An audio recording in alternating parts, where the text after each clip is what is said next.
Hi guys, welcome back to another episode of Trainz Railroad Simulator.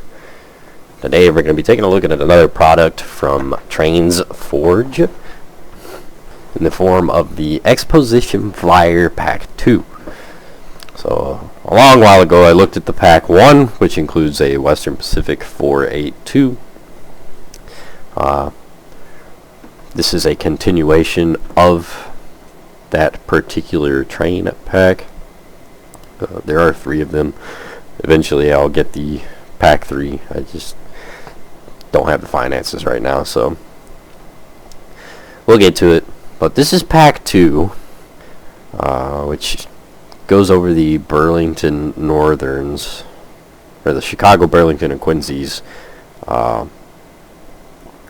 inclusion of that train. So let's pull up the webpage.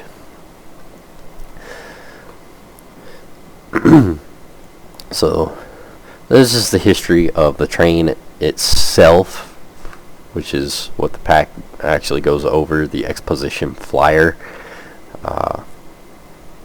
intended to provide first-class heavyweight accommodation to the Golden Gate Exposition in the summer of 1939. However, it lasted until 1949. So you guys can continue reading through that if you so please to. Obviously, it's on their webpage. Included in the pack, though, is a Chicago, Burlington, and Quincy E5. Very cool. One of the earlier E's that we don't really see very often. E5s are a bit of an odd model. 7 A units, 5 B units, all with unique weathering, featuring class lights, working coupler doors, custom engine and horn sounds, fully functional cab, details suitable for early era 3D MU covers, only EMD handrails, black markings, diaphragms, truck shrouds. The Fort Worth and Denver 9980 is lettered for the Texas Zephyr, which we might go back over in a little bit just for giggles and squiggles, because Fort Worth and Denver is one that I know a little bit about.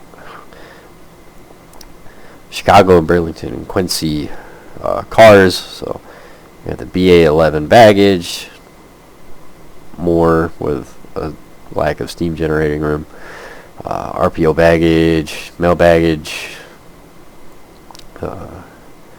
RPO, tourist sleepers, diners, 14 section sleeper, 812 sleeper, 66 sleeper, 10 section OBS, 10 section solarium OBS, DL3 buffet lounge OBS,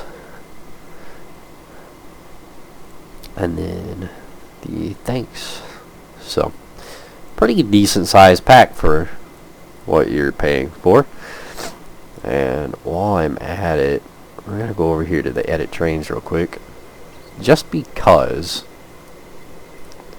whoops, not that. Just because I wanted to show the locomotives. They're not dynamically numbered.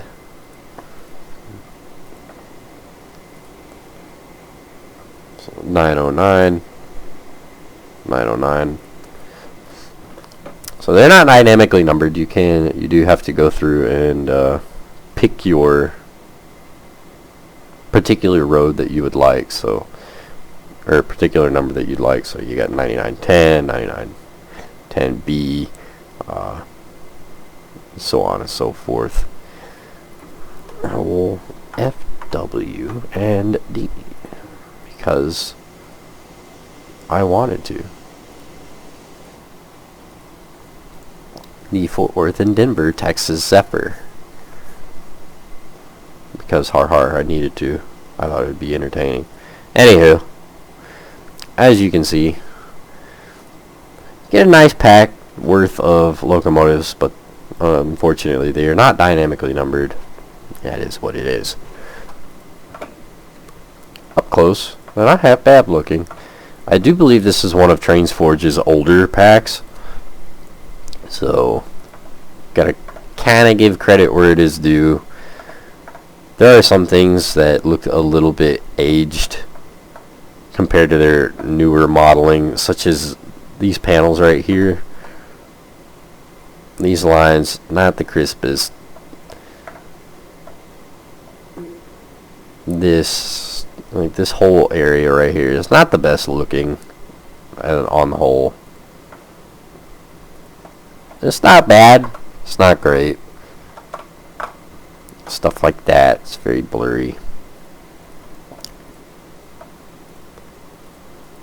If you look though, you can see they did model a kind of engine room, engine interior, so that the screens here can be see-through. The screens themselves, I don't like this texture like at all. It looks like dirty glass from Minecraft. But it is nice that it is see-through. That is credit where it is due. And then the rolling stock.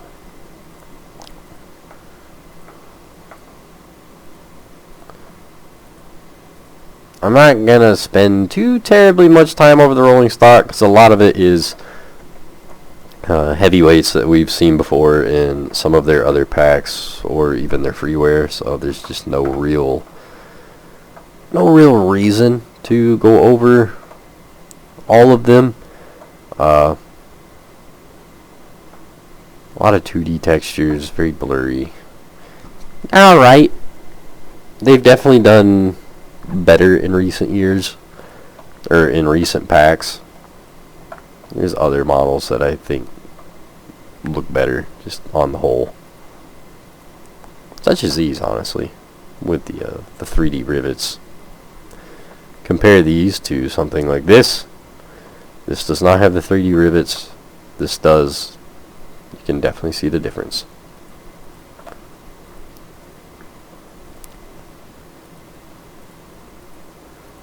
But one heck of a long train. Then our OBS car with Exposition Flyer Herald. I wonder if that lights up. Nope. Oh well. Let's go up back to the front. Oh, maybe. Wrong model.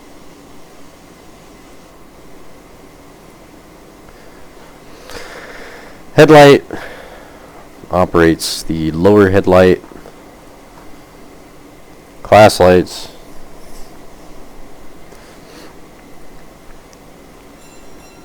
Bell. I actually don't hate the bell. I kind of like it. Horn.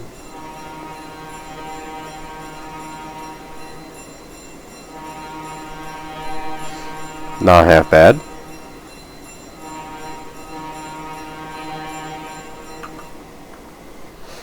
Not half bad at all.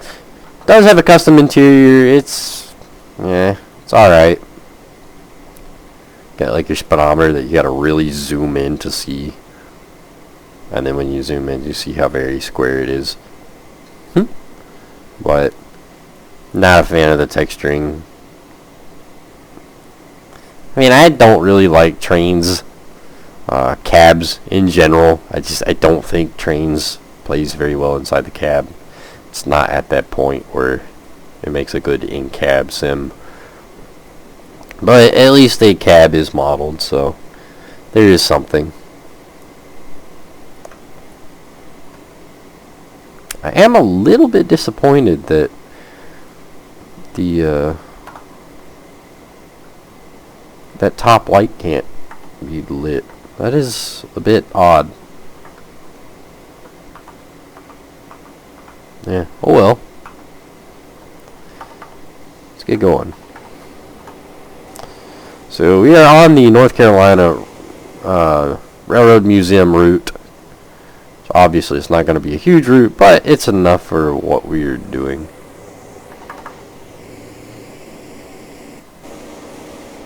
Didn't like that pop.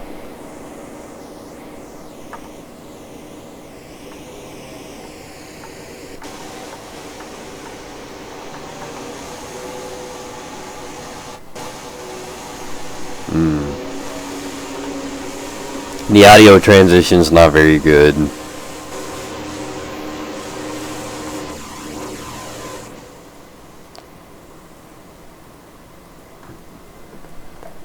heading down here to our railroad crossing, because why not?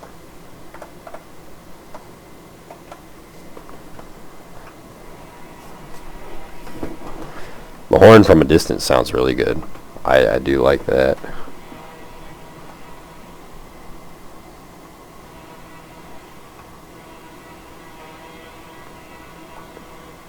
The loop takeover is a little bit disappointing, but the horn sounds better than the engine audio blending.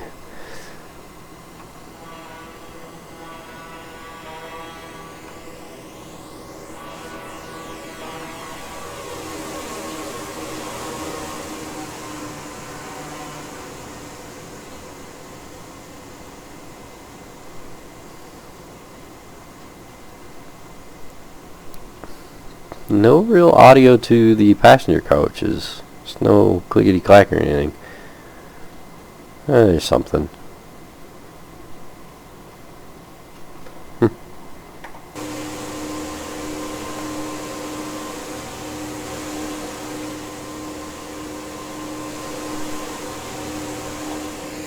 Take it to 0.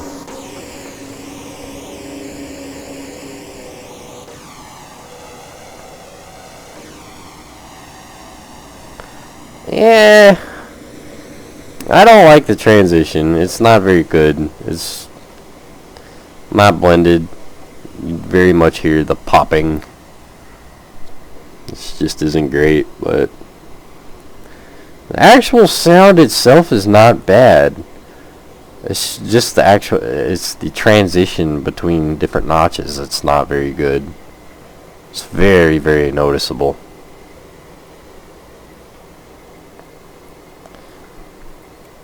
The model overall doesn't look that bad, though.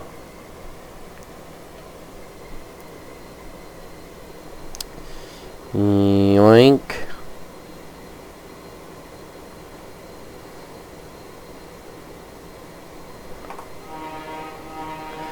I think the idle exhaust here is kind of excessive.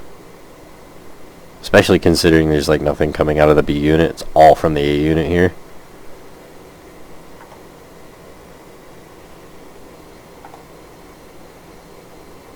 There it goes. Now it's gone. Now there's just no exhaust at all. But anywho, there it is, guys. The Exposition Flyer pack number 2 from Trainz Forge. It's an alright pack. It's not something that I personally would particularly go out of my way for. But then again, I also don't care for diesels all that much. They don't float my boat. I'm just kind of at the point where it was a pack that I didn't have, so I figured why not. It's not bad. If it floats your boat, I highly recommend checking it out, as I typically do with most of their stuff. They do a really good job, so definitely go check it out. As always, link in the description. Hope you enjoyed the video, and I will see you next time.